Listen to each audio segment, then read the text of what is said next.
Good evening. This is the 8-hour workday, where every crisis somehow becomes your bill and their bonus. Today we're talking about something most people have never looked at, the bond market. And before your eyes glaze over, let me promise you this. This isn't really a story about bonds. It's a story about risk. Because something strange is happening. Inflation is rising, government debt is exploding, foreign buyers are selling US debt, interest rates are climbing, and yet the stock market keeps acting like none of it matters. One market is flashing warning signs, the other is throwing a party, and eventually one of them is wrong. Tonight we're going to talk about why. Let's start with a simple question. Why are mortgages still expensive? Why are credit cards charging 20% interest? Why are car loans costing more? Why does borrowing money feel so painful? Most people blame the Federal Reserve. Some blame inflation, some blame politicians. But underneath all of that sits the bond market. The market that quietly decides what money costs. And right now, that market is becoming increasingly nervous. Not because investors suddenly hate America, not because capitalism is ending tomorrow, but because risk is returning. And the modern financial system has forgotten how to deal with risk. For decades, America has borrowed money, lots of it. Wars, tax cuts, stimulus programs, bailouts, infrastructure, social programs, all of it financed through debt. Debt itself isn't unusual. Every major economy uses it. The question is whether investors still want to lend. Because debt only works when someone is willing to buy it. And lately, some of America's biggest lenders have been stepping away. Let's talk about Japan, because this is where the story gets interesting. Japan has long been one of the largest foreign holders of US Treasury bonds. In simple terms, Japan has helped finance America, but Japan has a problem. Its currency, the yen, has weakened dramatically. When your currency weakens, imports become more expensive, and Japan imports a lot of energy, oil, natural gas, fuel. Everything becomes more costly. So Japan needs dollars, and one way to get dollars is by selling US Treasury bonds. That's not political, that's survival. Japan isn't trying to punish America. Japan is trying to save Japan. But when one of your largest lenders becomes a seller, something important happens. The cost of borrowing starts going up. China has also been reducing Treasury holdings for years, not overnight, not in a panic, but steadily, slowly, consistently. And that's the key point. The world is discovering that debt only works when someone wants to keep buying it. And some of the biggest buyers are becoming less enthusiastic.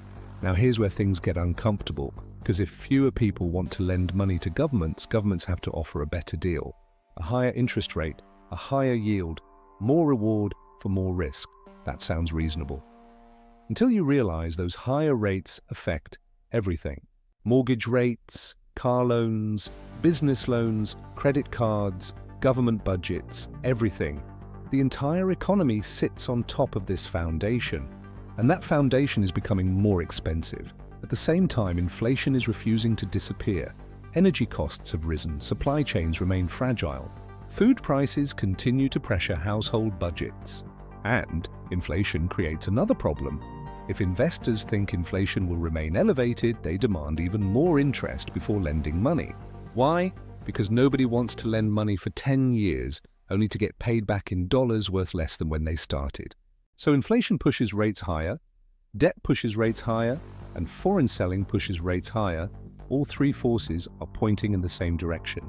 Now, under normal circumstances, rising rates would scare investors. Stocks would fall.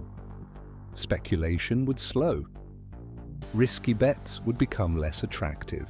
That's what used to happen, but that's not what we're seeing. And this is where the story stops being about bonds and starts being about risk, or more specifically, the death of risk.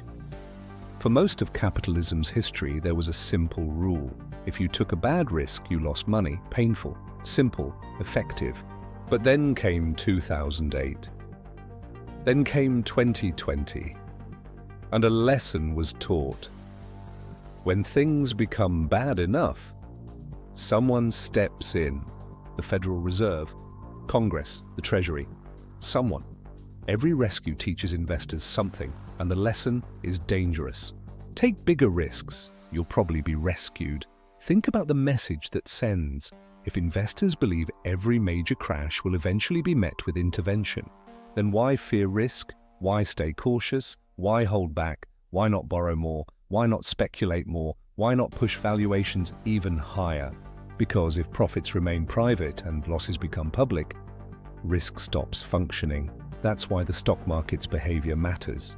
It isn't acting like a market worried about debt. It isn't acting like a market worried about inflation. It isn't acting like a market worried about slowing growth. It's acting like a market that expects rescue, a market that expects a bailout, a market that believes somebody will eventually save it. And here's the trap. President Trump wants lower rates. Businesses want lower rates. Investors want lower rates. Everyone loves cheap money until inflation arrives. Because cutting rates today could pour gasoline on a fire that hasn't fully gone out. More borrowing, more speculation, more asset inflation, more pressure on the bond market. But raising rates has consequences too. Higher borrowing costs, slower growth, more pressure on consumers already struggling. The Federal Reserve isn't choosing between good and bad. It's choosing between two different kinds of pain. And that's why the bond market matters. Not because bonds are exciting, they're not. Not because yields are exciting, they're not. But because the bond market is one of the few places left where reality still has a vote. The danger is when greed no longer fears consequences, when risk disappears, when everyone believes somebody else will absorb the losses. And if the answer becomes less certain, it demands a higher price. The danger isn't that investors are greedy. Investors have always been greedy. The danger is when greed no longer fears consequences, when risk disappears, when everyone believes somebody else will absorb the losses. That's when bubbles grow. That's when debt expands. And that's when financial systems become fragile. The bond market isn't sounding the alarm because the world is ending. It's sounding the alarm because risk is returning. After years of easy money, easy debt, and endless intervention, the market is beginning to ask difficult questions again, and the answers may not be painless, because somebody always pays the bill. The question is who? Good evening. Mind the static, mind the spin, and mind who profits. Like and subscribe to Clock In, and click the next video on the screen. This has been the 8-hour workday. Clock out carefully. The bill is still running.